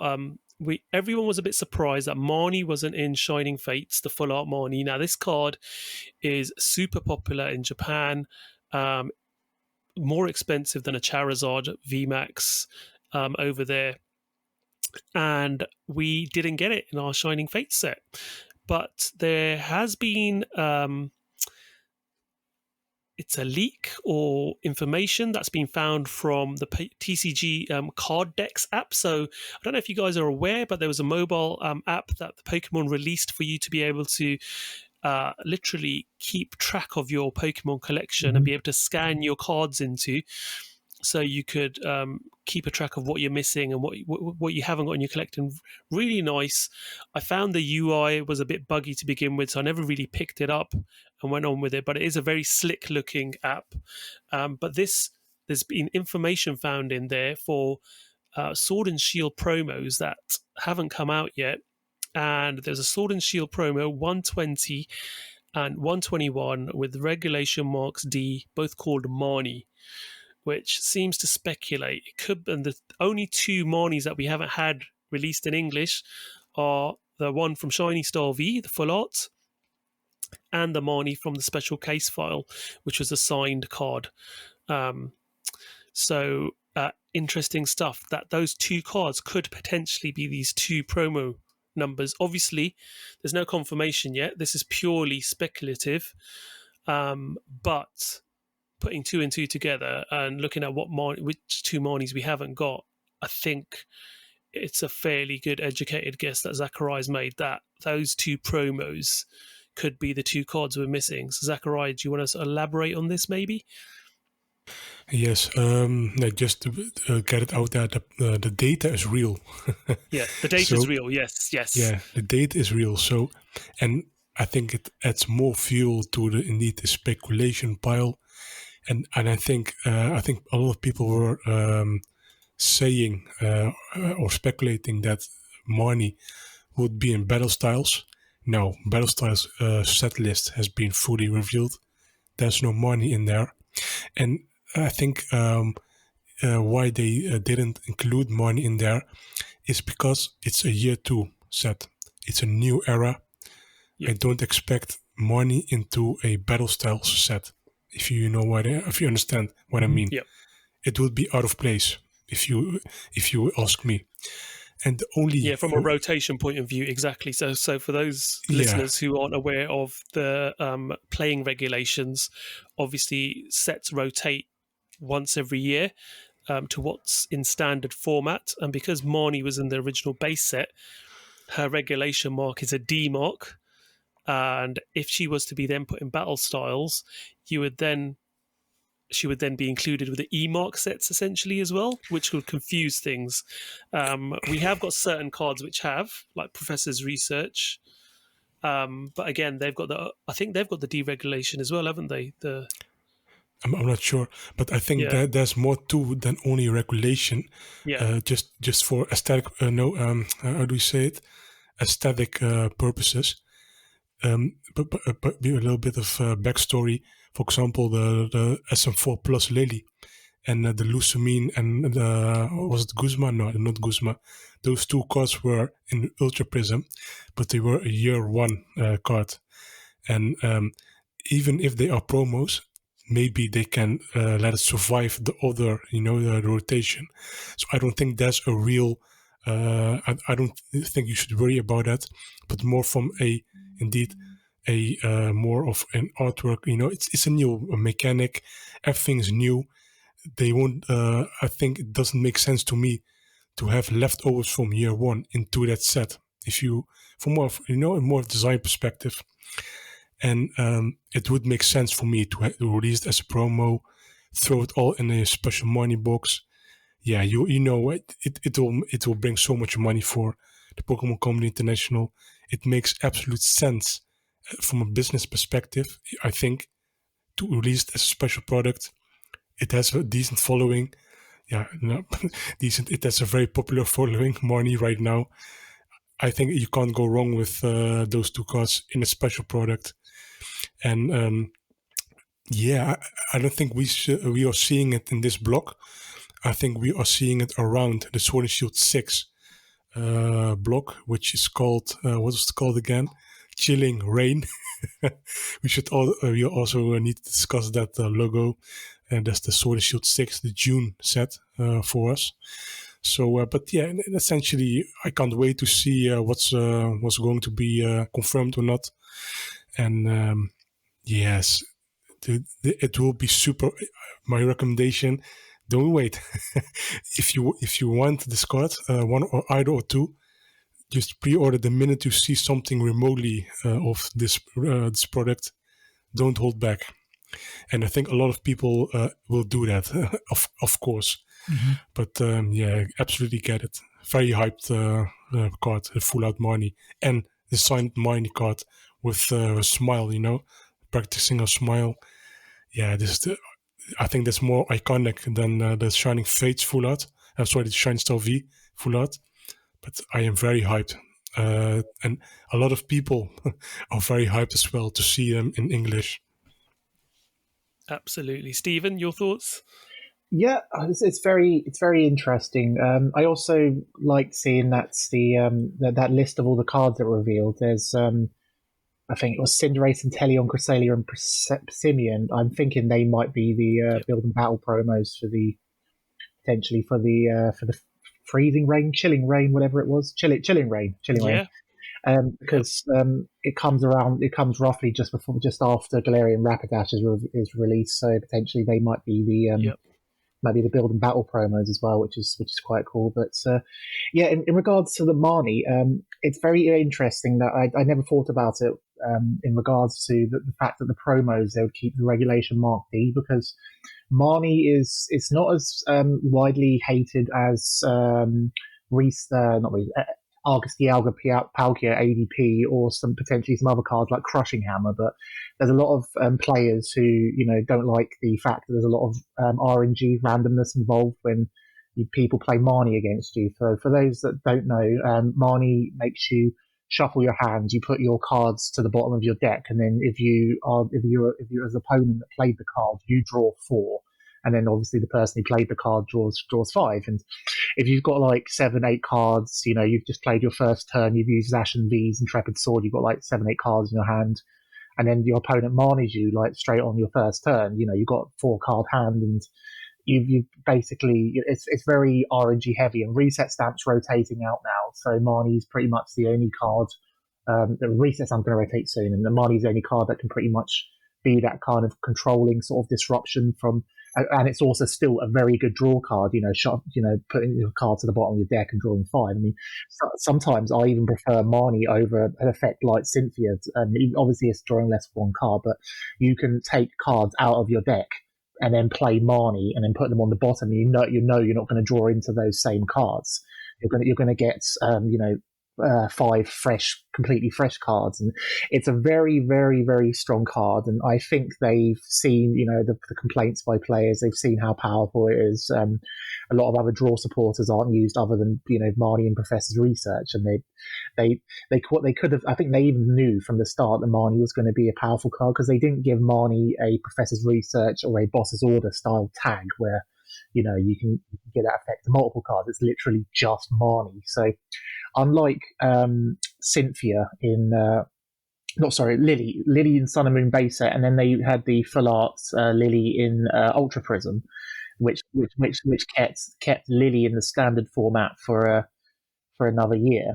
They've identified potentially with these promos that, as well as obviously making money by potentially releasing them as a collection box or whatever, to release them separately, they can also make sure that Marnie rotates a year earlier than potentially it might not have done if they'd reprinted it in Shining Fates, reprinted it in Shining Fates or in Battle Styles. So I never actually thought about from that perspective, but it kind of kills 2 birds with one stone, really. That they can release this incredible potentially, we don't know yet, potentially this incredible promo box that has for the full art Marnie that everyone wants, and the cool signature one. I prefer the signature one as well myself, but they can potentially do a lot with that, and it also means that Marnie will rotate potentially next year in 2022. So that's very interesting from that perspective. Absolutely. So we look forward to hearing when this product comes out, and as the guys have said, that as soon as it's announced and available for pre-orders, if you want any chance of getting this, I'd recommend getting your pre-orders in early as soon as you see it. Okay, we're going to move on. We've got Sword and Shield Battlestar pre-release promos were revealed. So they were revealed on the 1st of March last week. Now, we've seen a lot of openings. I've actually opened 4 build and battle kits myself as well, so these are out in the public domain now, essentially. But the 4 promos we got were Cherrim, Octillery, Houndoom, and Bronzong. Very nice promos. Have to say the artwork was really nice on these cards themselves. What do you guys think about these actual promos themselves? They all are obviously, apart from, I mean, you've got 2 of them which use the single strike and rapid strike mechanic, but I don't think the Bronzong or Cherrim do. What do you guys think of these promos? And if we did have pre-releases happening, do you think these are good promos for a pre-release, Stephen? Yes, absolutely. So these cards, they show me more that they're trying to, because after what happened with Charizard and Lugia in Vivid Voltage, you know, having the crazy hype, you know, them stopping staff promos because stores were trying to, you know, keep staff promos back to, you know, sell instead of giving them to the judges and the organizers. And, you know, obviously having Charizard in there just creates stupid amount of hype, and, you know, it attracts the scalpers on crazy scale more than it might do for most pre-releases. I think what they've done is, instead of, they could have easily put Entei in, because Entei is in Battle Styles. They could have had a really beautiful Entei promo. I believe I'm sure there's a couple of other like cool legendaries and potentially more like hype Pokemon in the set that they potentially could have given to the promos, but instead they've gone down this route of choosing like 4 very solid, like, you know, Pokemon and to use as the promos, especially the Houndoom and the Octillery, because they will be a key part of all of the rapid strike and single strike decks that rely on sort of using their abilities going forward potentially. And Bronzong is incredible because you can use the metal transfer, move all the energies off of your Corviknight VMAX or one of your new metal Pokemon, and you can heal it with the new Cheryl card completely, and then use the Bronzong to put the metal energies all back on, so you don't have to discard the energies, because Cheryl makes you discard the energies if you want to heal your evolution Pokemon. So it's very strong. And Cherrim as well we don't have any in Japan. They haven't got any obvious like overly powered or strong decks that you can use Cherrim with, but it's a really powerful ability, and it might see play in the future in some capacity. There's a very good lineup for players. And I think collectors, there's a lot of Houndoom fans, and they just have beautiful artwork in general. I think Bronzong's a bit disappointing, but there isn't too much you can do with Bronzong in terms of art, really. I don't think. Yeah, because of the style of the Pokemon, it's like you say, it's very difficult to get it in a dynamic, emotionless looking way. Just the nature of the Pokemon itself, isn't it? Face. Any of the Pokemon that don't really have faces, they're kind of like, you know, they're going to be quite flat. And the artwork's not overly amazing on Bronzong, but like, I think they're really trying to, you know, push playability and, you know, good, because this is also the start of a block. These are all going to be the start of, you know, Regulation E. They're going to be used a lot. We think like Cosmic Eclipse, even if like the events hadn't been cancelled, Cosmic Eclipse has only had a very small window of playability in Standard compared to Team Up, which came out at the start of the year, obviously. Yeah, absolutely. But what I like about this is the Bronzong, if you look at the background, it's in a forest, very similar to the Cheryl card. And like you were saying, they would complement each other very well using the Bronzong if you were using Cheryl as a supporter as well. Very strong deck in Japan, has seen a lot of play. Yeah, so it's quite interesting how the artwork sort of complement each other with the Cheryl card in this. So yeah, that's pretty interesting. Zakariya, your thoughts on these? Yeah, everything what Stephen said and you, it's a very strong setup of cards. Houndoom and Octillery are part of the theme of the Rapid and Single Strike cards. I think these were revealed alongside the first reveals, so it's meant to be there, in my opinion. Cherrim and Bronzong, indeed, it boosts a lot of other cards. It makes a lot of sense. The artwork, yes, fantastic. You can't go wrong with all of the artwork. The Octillery, that has been it was illustrated by the same artist, Kiyotaka Oshiyama, that made the special art Urshifu Rapid Strike. So you can see this distinctive style going on. It's very, very nice style, and I hope personally he makes more artwork because it's relatively simple, but you can go really detailed, and I really like it. I've never seen Octillery being like that with all of his tentacles all over the place, and I think it's really cool. The Houndoom, it's also. I thought it was a Kawaii artwork, but it is Uta, so I think it's very nice artwork. I personally love the Octillery and the Houndoom the most. Charm and Bronzong, it's a high class pack set artwork, and I think it's coming in VMAX Climax in the end of this year. So very cool cards in terms of playability. Also quite nice, I'm not the best of competitive players. I don't have the best competitive insight, but these are very cool cards in both worlds, artwork and playability. Nothing crazy to add. And what I'm waiting for is the store promo. I think next week we'll see some appearing on the internet, and maybe it could be Embor. I hope personally, because it's also alongside of the Rapid Strike and Single Strike team, as a featured Pokemon on there. Yeah, that's a good point. Good point. I really hope it because it's cool, with the Battlestar stamp slapped on there. Please, I think, is it a holo or a non-holo? I think it's a holo, right? Yeah, holo rare. Yeah. So I mean, I personally, pre-releases are the only events that I attend these days since my Pokemon League closed a couple of years ago. But looking at all these cards, I can't remember the last time we had pre-release cards where every single pre-release promo actually had an ability. And all of these have got really useful abilities based on the evolution kit you'd get with them.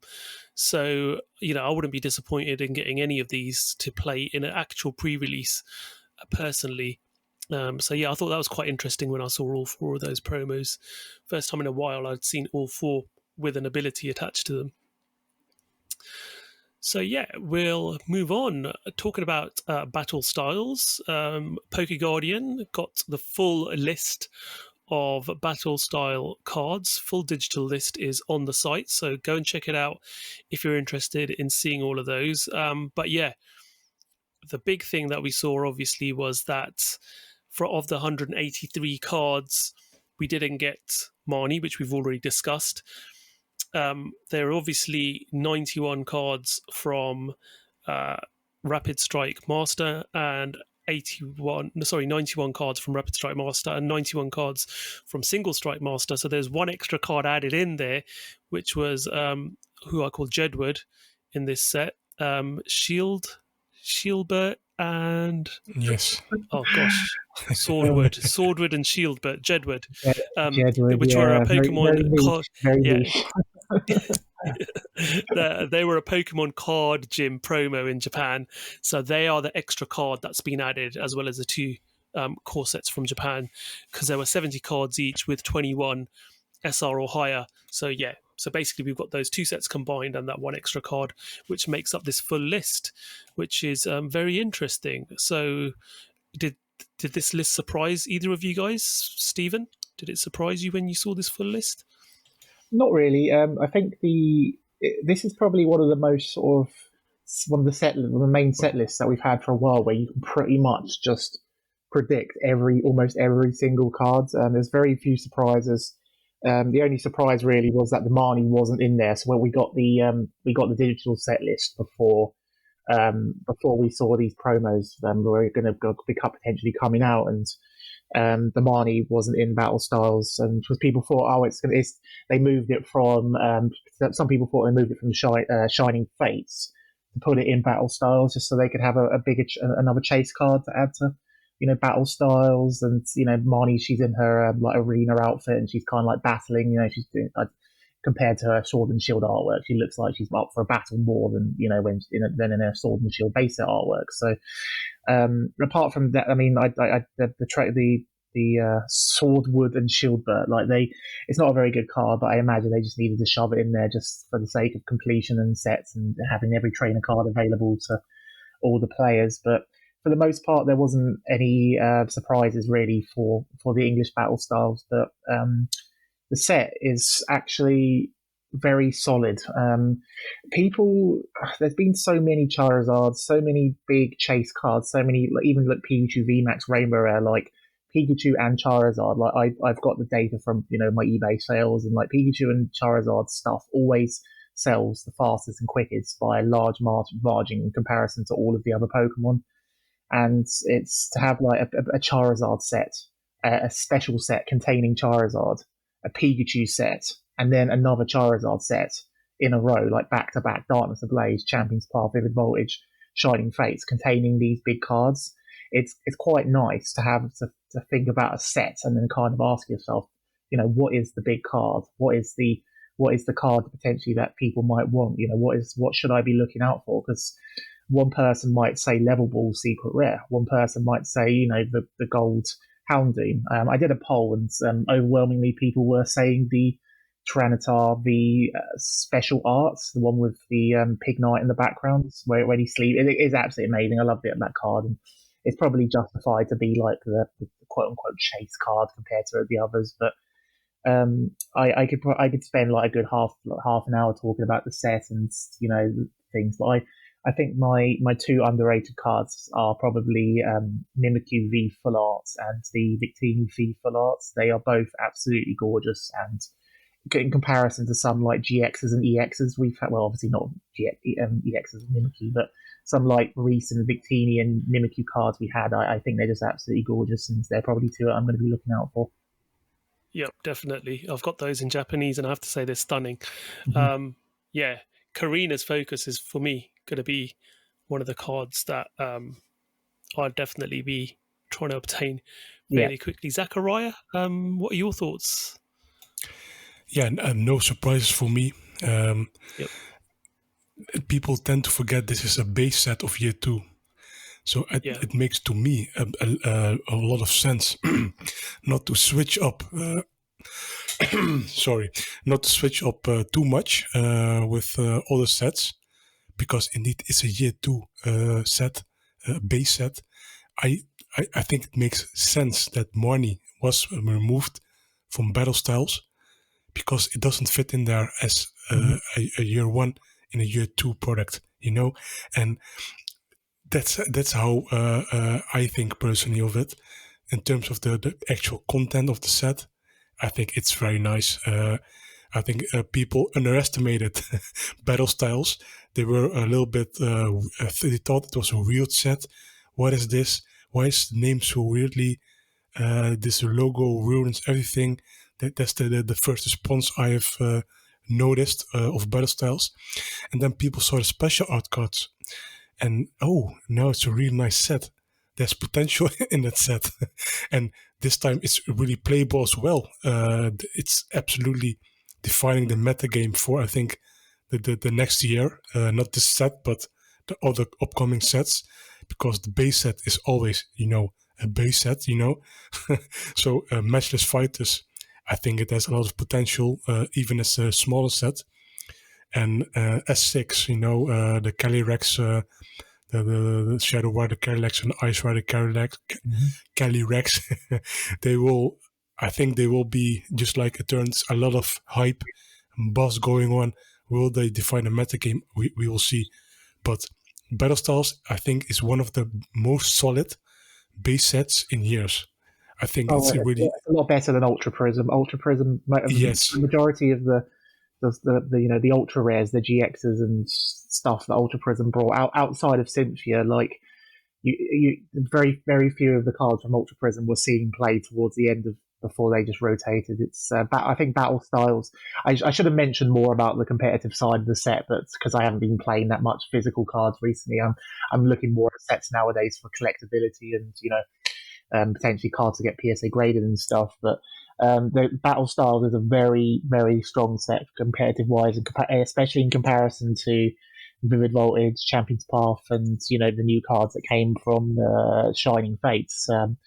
In Japan, Victini VMAX, Corviknight VMAX, and the Urshifu's, probably slightly more the Rapid Strike Urshifu, but they're both of the Urshifu's. All those four cards I mentioned, they're seeing quite a bit of play, and Corviknight with Bronzong and Victini VMAX especially are very, very strong decks. And if you think about Vivid Voltage, it was so incredibly unimpactful on the meta that you look at the tournament results on the. I highly recommend anyone that wants to know more about tournament results, and the Limitless website, play.limitless.com.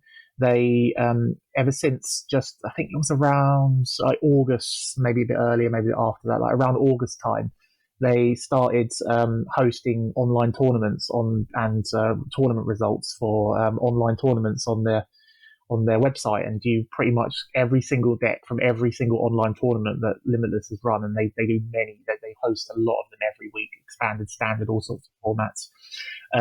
When Vivid Voltage came out, there was so little change to the decks that people were playing, the meta changing, the trainer cards being used in these decks.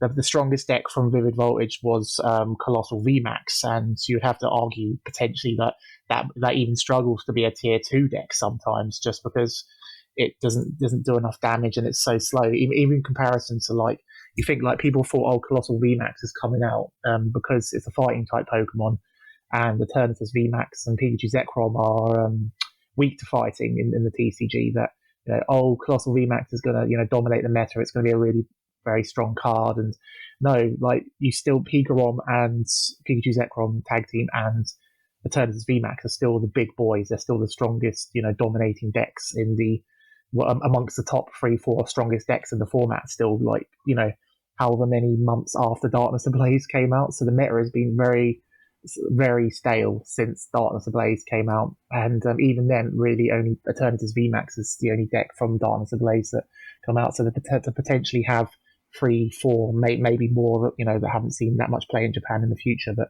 3-4 brand new decks come out of Battle Styles is very exciting for the player side of me. Yeah, absolutely. So great insight there from Stephen on the competitive side of things as well. But yeah, absolutely solid set. Really good. I think we weren't surprised by the set list, but some great cards and some great artwork as well in there. So yeah, Battle Styles pre-release kits I know are out there, and the set comes out March the 19th, I believe, same day as Matchless Fighters in Japan. Okay, we're going to move on, and this is an interesting story now about PSA. So a lot of people out there might have known that there's been an issue with getting stuff back from PSA, shall we say, and the amount of submissions they've been getting in. My understanding is that they have such a huge backlog now. It's to the point where it's over 12 months to get your cards back in certain circumstances. But I mean, you guys are probably more on the ball with PSA than I am. I only put my first submission in back in October. Nice. And I've got no idea when it's going to come back. But you guys are probably more aware of, obviously, the pricing and what's happened with that. From my understanding, a lot of it's now quadrupled in price to try and put people off maybe grading as many cards until they can deal with a backlog. What do you guys think of everything that's happening at the moment with this? Let's start with you, Stephen. Right. Yeah. Thank you. I could literally spend 2 hours talking to you guys about this. I touched upon it briefly earlier that PlaySkape Games. I have an online store. I sell sealed products. From the distributor sells like an online store selling booster boxes and stuff. But a large percentage of my income comes from selling graded cards, and very specifically PSA graded professional sports authenticators, American company based in California.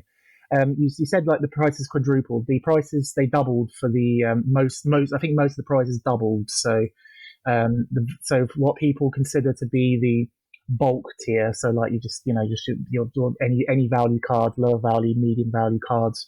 the bulk tier, which is the longest turnaround times. They don't even have a estimated time on how long these cards will come back, because they can't keep telling people, your card's going to come back within a certain amount of working days. Because when I sent, so PSA closed their offices for a month or two just after the pandemic started, after it hit America, like United States, like quite strongly. They closed their offices, and when they reopened about a month or two later, this is only a rumor, I don't know the truth about this, but it was rumored that their backlog in May, this is just May, not now, in May, their backlog was 1 million cards of backlog.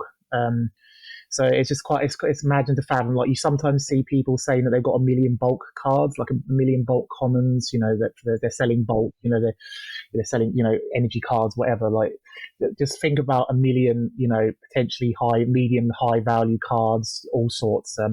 Because it's also worth mentioning and emphasizing this very often and regularly, because people think when you're in the Pokemon community, you just think of, graded Charizard, you think of graded Pokemon cards. Pokemon cards and Magic the Gathering, Yu-Gi-Oh, they're called like non-sports cards. Non-sports only makes up roughly around it's a very rough estimate, like around 20% of all of the cards that PSA deals with, because they are the professional sports authenticators, not the professional Squirtle authenticators.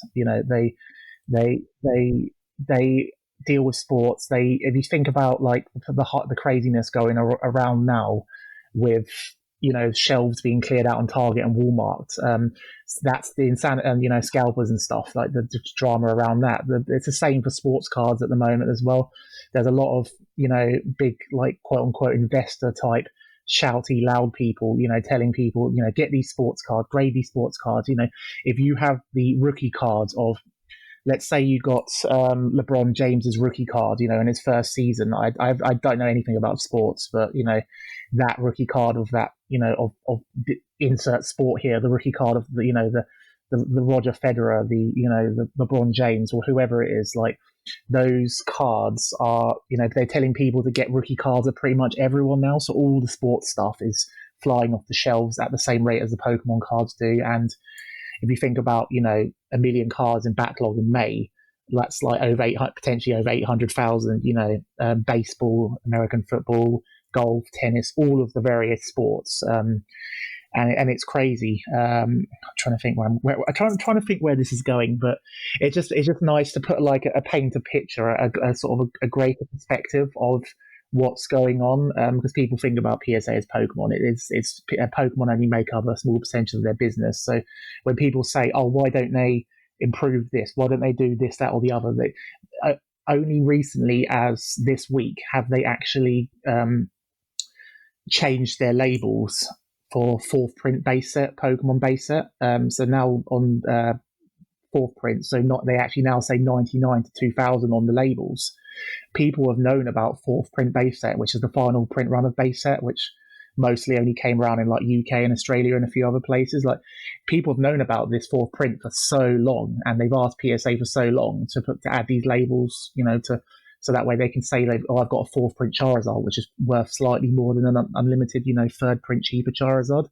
And they've only just gotten around to doing that now. So back to the price increases moving forward. So on the PSA Facebook page, they linked, they talked about their price increases. They had lots of angry people saying, this because the bulk tier, the cheap cards, went from $10 to $20 a card overnight, and then all the other tiers were increased up. So economy, which economy used to be a 30-day turnaround, I think, that went from $25 to $50, and regular, and everything's doubled. Express went from 75 to 150, and the PSA employee, just to put a perspective and kind of a bit more insight and data, he wrote, this is David Steinberger, he's some kind of community person.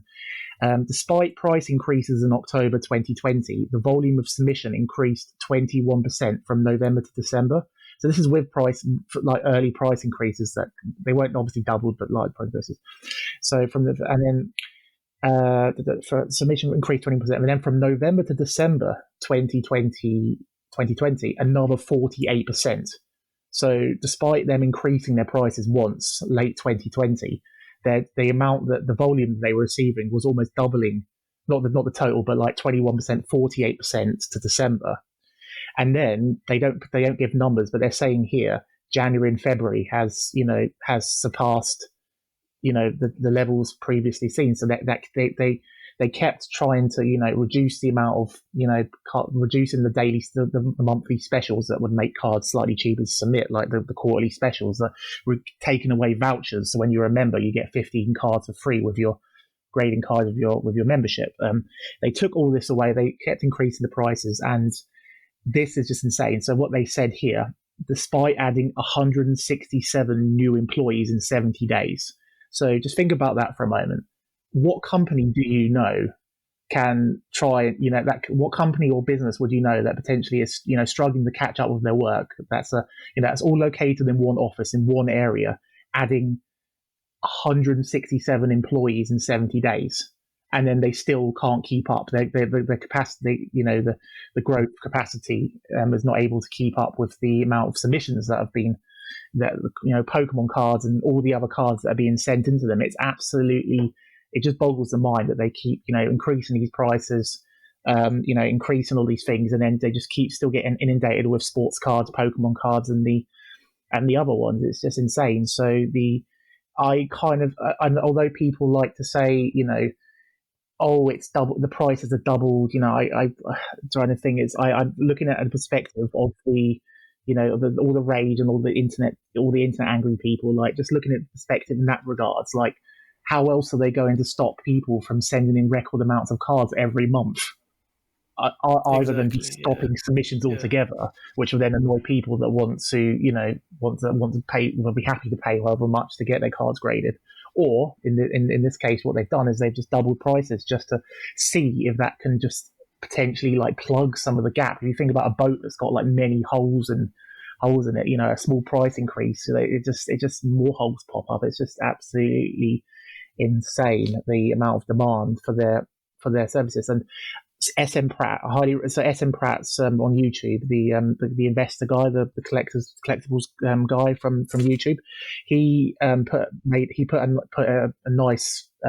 it very nicely. So I highly recommend you guys check out his latest YouTube video. He did like a 15-minute video on talking about the PSA price increases. If you think about it, like in the past, say 5 years, the cost to grade a Pokemon card, or probably the same as a sports card. I don't know about the values of sports cards, but we're talking about Pokemon. The cost to grade a Pokemon card has gone up twice. That's gone up 100% or whatever times 2 in the past 5 years. Whereas that same graded Pokemon card, the value of that card as a graded card has gone up tenfold in that same time. So if you think about a PSA, let's just say a PSA 9 unlimited base set Charizard, like 5 years ago, £100 roughly, maybe less, maybe probably even less than that, like 80, 100, let's say $100. I don't know exactly off the top of my head. That same PSA 9 graded, unlimited Charizard is like what, $2,000-$3,000, like in 5 years. And you still get an incredible value, grading these cards, and the cost of to grade the card is still so minute in comparison potentially to the potential value increase of the card that you'll get by it being graded, basically. That was a very long rant, but I hope you kind of got a sort of a best perspective on what I'm trying to bring across here. Yeah, and if I may add, these staff need to be trained. They aren't up and running within a day. They need maybe weeks of education. It's a specialist function, Yeah, it isn't. They can't. It's still a business they need to run, and it's a specialist function. These 167 employees, they're probably not all graders. They're probably just people that need to, a lot of them might just be customer services represent, answering the phones, other people having to deal with, just opening these packages and just processing, just getting them on the system just to say to the customer that we've received your package. it's easy enough to get people to do that, to train people to do that, but to train an actual grader to be the level, to keep with that same level of high quality. I mean, people will often cite very minute incidents where PSA have got something wrong, and they'll say, oh, you talk about them being professional, but remember this one tiny isolated incident that someone brought up like however many years ago, and then obviously they're not mentioning the hundreds of thousands of cards that are regularly graded and nothing goes wrong with them. So they have a very high standard still at PSA, and I imagine that if they are trying to train people to become graders as well, like it's going to take a long time to get, and they can't just say, oh, we're just going to hire 30 new graders and just get them in, and it doesn't work that way, unfortunately. Yeah, and coming back to your story indeed about the pricing of PSA, what do people think of when a Pokemon card is graded? BGS, PSA, CGC? No, it's PSA, and it's PSA 10. It's always PSA, and of course BGS is, I think, is in my opinion, if not better, a good service, Mm-hmm. But for Pokemon, the trend is always, hey, PSA 10, not BGS 10, or BGS 9.5. It's a PSA 10. There's so many 3-letter grading companies, CGC, BGS, PCA, like just all these names, and but the PSA is by far and outright the market leader for graded Pokemon cards, and even with the competition, small competition coming from CGC, offering their potentially their cheaper grading, slightly cheaper value grading service, the quicker turnaround times, which probably now are going to be like many months because so many people are trying to turn to CGC. But the fun fact is, like, when you go on eBay and you see someone trying to sell a CGC, a PSA, or the French company PCA, like selling one of these graded cards, they're always going to put in brackets PSA in their eBay title, just because that's what people are searching for. That's what people are going to be searching for on eBay. They're not going to be searching for CGC Charizard. Maybe they might search for CGC Charizard because they want to pay less for the equivalent grades. And the hierarchy in values of grades go from a BGS 10 black label, a BGS. So that a black label, for those that don't know, is a Beckett's graded card that has perfect 10 subgrades on all 4 categories: centering, surface, corners, and one of the other subgrades, and that gets a black label. There was a lot of hype last year about the 2 years ago about the shiny Charizard GX, that the first black label from Hidden Fates that sold for $10,000, and the craziness that went with that. But so long and story, like a PSA 10. Aside from the BGS black label and the BGS Pristine 10, which is only one subgrade away from being a black label, PSA 10 is always, it's so much easier also when you're grading your cards to hit that round, that round 9 or that round 10. A lot of people really don't like subgrades. They don't like 0.5s. They don't like, having all this other potentially unnecessary information on their card. They just want to see, has my card got a 10? Has my card got, what is, just from a quick glance, they can see, what the grade is, instead of having to, need to get like a ruler out and, try and get like a special chart, like, oh, this has got a 9.5 in centering, but it's only got an 8 on edges and corner and stuff. It's people love PSA because it's simple. People like myself who are running a business, potentially selling PSA cards, they love it because a PSA card will always sell for, on average, like 10-20% more than your average CGC card, potentially more depending on what the grade is and the card and stuff. So PSA is the market leader, and unfortunately everyone the vast majority of people know this, and hence why the turnarounds, the million backlog in May, and it's not being, I'm still waiting on cards that I submitted in June. And potentially, like you said, Taj, October, you'd be lucky to get them back before this October. You'll be lucky to get them back in 12 months. So it's absolutely crazy at the moment. So I think that from my perspective, it's obviously sucks for me that I have to pay an extra. I often use Ludkin's Collectibles, the middleman grading service. it sucks for me that I might have to pay, more per card for things on average, but it will just mean that I'm going to be maybe a bit more careful of the cards I send in. I'm still going to be sending in a lot of cards to get graded every month still, but it just means you might have to just grade a bit smarter and maybe not sending, those 10-volt Caterpies. Think twice about it. And I think personally, that's what PSA is trying to do, is maybe get people to be a bit more selective about what they send in, knowing what their better return for investment's going to be on getting a card graded, rather than thinking, okay, because in most circumstances, when you're sending cards to PSA, if you're sending it an economy service thing, right, okay, $7.99, okay, even if it gets a mediocre, even gets an 8, which is still good, I'll still get that return back rather than selling that card raw. So there's always that, so people have always thought that way, where with an increase in price, you're going to be a lot more selective, as you're saying, about what you're going to submit. You're still going to submit a lot, but your selection's going to be very much around, okay, what's my best return for investment, essentially, for getting this graded. And it's also interesting reading PSA. I mean, they were quite open in the information they're giving out about their backlog, where they were, showing bar graphs of how demand has gone up and submissions going in have gone up. Also about the technology they're now introducing as well around to prevent fraud, because, introducing NFC chips in the encapsulation. So it's to give it more authentication, make it more difficult for fraudsters to make fake PSA cards, etc. So there is a lot of investment going in as well. Yeah.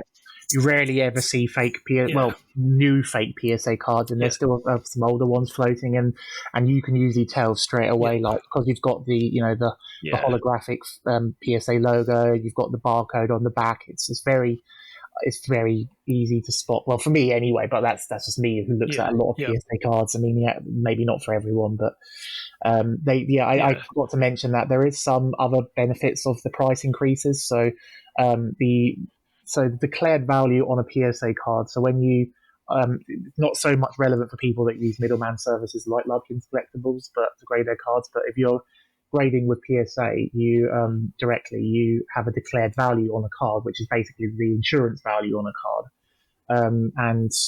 Before, the economy was the cheap value tier, like $10 card, you would only get roughly a maximum declared value of, it was either 200 or 300 before, but now you with the value tier you get a declared value of $500, $499. So you're less likely to be upcharged. Let's say you've got a Charizard VMAX from Shining Fates, a shiny one. If it comes back as a 9, that'll probably be under the upcharge value, but whereas before it might not. It might have been over still, but and they're also, for the higher tiers, they're all offering some other cool benefits, such as they're putting plastic sleeves over the cases for slightly higher tiers, just to make sure the slabs don't get scratched. And for the very high tiers, they're even offering silly things like custom display boxes and to custom packaging and all sorts. But that's not going to be overly relevant for most people. But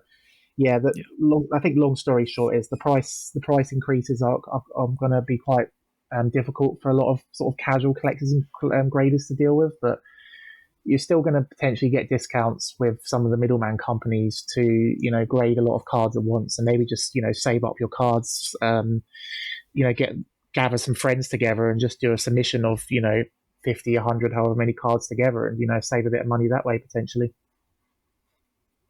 Yep, absolutely.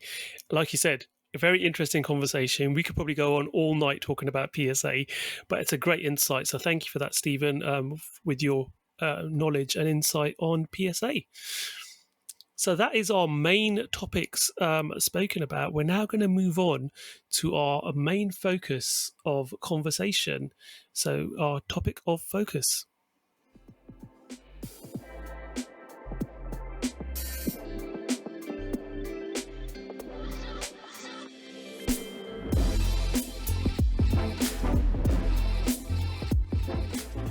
Okay, so this episode's main topic of focus is obviously going to be something that's releasing very soon, and it is Matchless Fighters. So Matchless Fighters is the next Japanese set. It's coming out the same day as Battle Styles, so the 19th of March.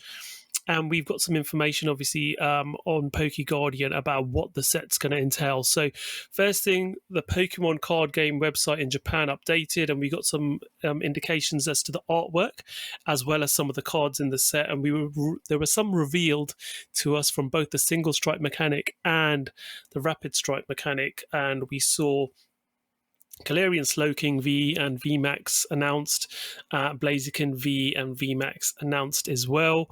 As well as I think we saw both versions of the Urshifu cards as well as holos, and a bit more information on the set itself. So as we said, it's being released on March the 19th. It is a subset, contains 70 cards and the secret cards on top of that. So that's SR, super rare, which is full art in English or higher. Price is standard price of 4,950 yen plus 10% Japanese tax on top of that. And you got 30 packs in a booster box with 5 cards in each pack. Now, from my knowledge of opening Japanese packs for the last 4 years, half those packs will have a holo or better in. So usually at the 30 packs, you're going to get 15 packs with hits in. But interesting looking stuff. Now, from your knowledge, guys, what do you think about the artwork of this set and what we're seeing as far as cards from that initial reveal on the site? Zakariya. Well, yes, I was very surprised because I think people also underestimated this set a little. I did saw the dummy pack artwork. It was going to contain Blaziken and Galarian Slowking at in some way. But I'm really surprised with Blaziken VMAX. I did not imagine that a regular VMAX was non-3D CG. And I was really surprised on seeing that handwritten, hand-drawn VMAX artwork. And that would make me think of, hey, Eevee Heroes. I think it will be also hand-drawn instead of, hopefully, no 3D CG artwork. And solid lineup so far for a subset. Karen and Brawley are also coming. I think there's some decent, nothing too crazy, but there's an audience for Karen, Gen 2, Elite 4 it was Elite 4. Very cool. I think the super art, the super rare version, the full art version, could be very nice. Could be chase card for what I know, and special art cards of the Rapid Strike and Single Strike V and VMAX cards are absolutely coming. So I can't wait to see Blaziken special art in there. I think it would be very hype. This will make up for the latest set. What is it called again? The ice set. Wait, Chilling Rain. Yep. It was revealed today, so I need to repeat that set name myself a little bit. But amazing potential. I think Clara and Avery will get a supporter card. I think later revealed. I'm not sure, but there's no confirmation. But I think it will. Usually the special sets are they will have their own card in that set most of the time. It's not always that. Nothing crazy to add really. It's just another set. I really like the Galarian Slowking V with the Mitsuhiro Arita artwork. It's a little bit of a bummer, in my opinion. They made the Galarian Slowking VMAX full 3D again. I think if you do Blaziken and hand drawn, might as well do Galarian Slowking, with the non 3D artwork. But really cool cards. I think they are not crazy playable so far from what I can see. But it's just really cool. Blaziken is popular. Galarian Slowking, it's debuting actually in this in the TCG. with this set. So a solid set. I think the pre-orders for that Galarian Avery set, which we'll discuss later, I think it sold out pretty much the same day as well. So that's my sold out take on it. within hours, within a day. Stephen, what do you think about this set so far? From what we've seen, so I'm slightly more reserved on the hype levels for Matchless Fighters, just from what we've seen so far. It has definitely the feels of a subset. It definitely doesn't have as much excitement potentially that maybe a main set would, even though it's quite funny to say because Eevee Heroes is a subset as well. But and we're all extremely hyped for Eevee Heroes, but personally, the cards that have been from a player's perspective, I'm not super overly excited about the cards that we've seen so far from the tournament side of things. Obviously, it's only a very small selection from the ones that we've seen. I think I'm mostly excited for the Galarian birds, the Articuno, Zapdos, and Moltres V, because they actually have a bit more sort of flexibility and sort of interest in them, and also. Obviously, they're popular Pokemon anyway, and to have like special versions of Zapdos, Articuno and Moltres, lots of Pokemon Go players, they're going to be quite curious. They're like, what's happened to Moltres? What's going on with Zapdos here? Like, seeing slightly different forms is a bit of a curiosity in it that might sort of bring up a bit more interest for people. But the Galarian Zapdos specifically, it's a fighting type, and it's got an ability that's basically makes the attack cost reduced by up to only one fighting energy if the opponent's player has multiple Pokemon V cards on their side of the field. So basically, long story short, for one fighting energy, you can one hit knock out a Eternatus VMAX with the Galarian Zapdos. 170 times 2 is 340. You can one hit knock out an Eternatus VMAX if they've got 3 Pokemon Vs in play. So that's just 2 Crobat Vs to draw cards, and the Eternatus potentially they're attacking with. So Galarian Zapdos is going to be potentially huge if Eternatus VMAX is still seeing a bit of play after the new Urshifu and the new fighting cards come out from Battle Styles. So to get the Galarian Zapdos, we're probably going to get that in Chilling Rain in the June set. So I'm quite excited for that, and potentially these Galarian birds might have special arts or really nice full arts potentially because I think from a casual collector's perspective, don't get me wrong, Blaziken has fans, Slowking's got fans, but I think if we get special arts of Zapdos, Moltres, and Articuno, I think I'll get a bit more excited about the set as a whole. Yeah, I think I'm sort of similar boat to yourself. I saw the cards revealed, and the Slowking, the Blaziken looked great. I love the VMAX. Blaziken looks amazing. But when I saw the birds, the legendary birds, which as we've spoken about, we might as well talk about them now fully. That they look stunning. And there is playability there. I mean, I personally like building dark decks. I haven't built a deck in about a year, but when I saw the Galarian Moltres, and I thought, great, there's darkness energy acceleration in there. With its ability, Hellfire Wings, you can pull out dark energy from your discard pile and attach it. So there's some nice mechanics with them, and like you say, the legendary birds are quite popular again with Pokemon Go players and just generally people who've been following the game, the anime, the cards, through the years. Everyone's familiar with them. So I think that's a nice addition, seeing them in their Galarian form. So personally, I'm hoping once we get to see more cards from this set, I'm hoping we'll be pleasantly surprised. But it'd be nice to see the SRs and higher from my perspective on this. But as Zakariya mentioned, there's also a special box set, as has become tradition with every new set release, and this time it's Clara and Avery. The difference this time, though, is that you're getting 2 sets of sleeves, one for Clara, one for Avery, and you're getting a double deck box as well. So, so a slightly larger deck box than what we've seen recently, which is usually a single set sleeves and a single deck box. And again, the long storage box as well with the wraparound artwork. Looks really interesting. And again, sometimes we do see the featured supporters on the artwork featured as a full art supporter in the set. We'll have to wait and see whether that's the case with these two characters or not. But yeah, it looks really interesting, and I can't wait to see more. I mean, Zakariya, have you got anything else you wanted to add about anything? Yeah, nothing crazy to add, but I think the artwork is also really nice.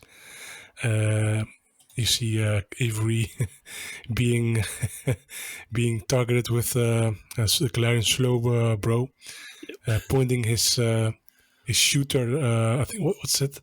I think it was his poison thing pointed to his head. Yeah.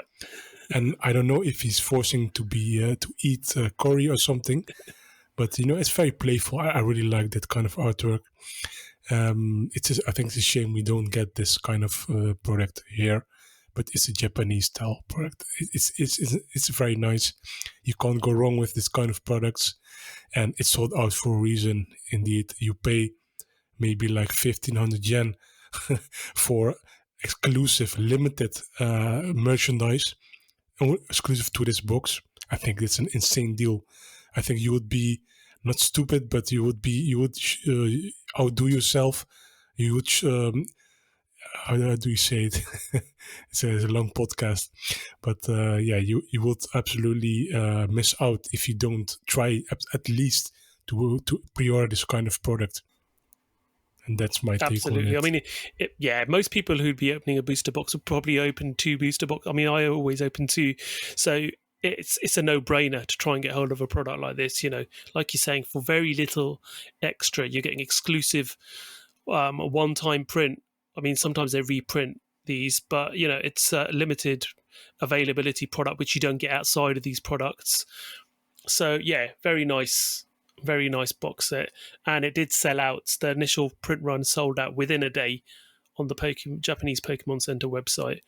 So yeah, we'll see whether this gets a reprint or not. So I think we've covered pretty much everything we wanted to in this podcast. It has been another fairly lengthy podcast, but I think we've covered everything really well. I really want to say a massive thank you to Stephen from PlaySkape Games. You've really given us some great insight and some great input into the podcast today. So thank you very much. And you can give us a bit more information about PlaySkape Games so all our listeners can know where to go to get their products from you. Yeah, thank you so much for those kind words. It's actually been amazing to do a podcast from other people. I used to listen to a lot of other podcasts back in the day, and when the Pokemon TCG first came out, and recently there hasn't been many other sort of podcasts that have more tailored towards my interests, especially now that the real life tournaments haven't been played. So I don't even listen to competitive podcasts anymore because I don't think there's as much need to as if I've got a big tournament coming up and I want to think about the method. But thank you so much for the kind words. PlaySkape Games it has a lot of different things going on. So the website PlaySkapeGames.com, PlaySkape Games.com.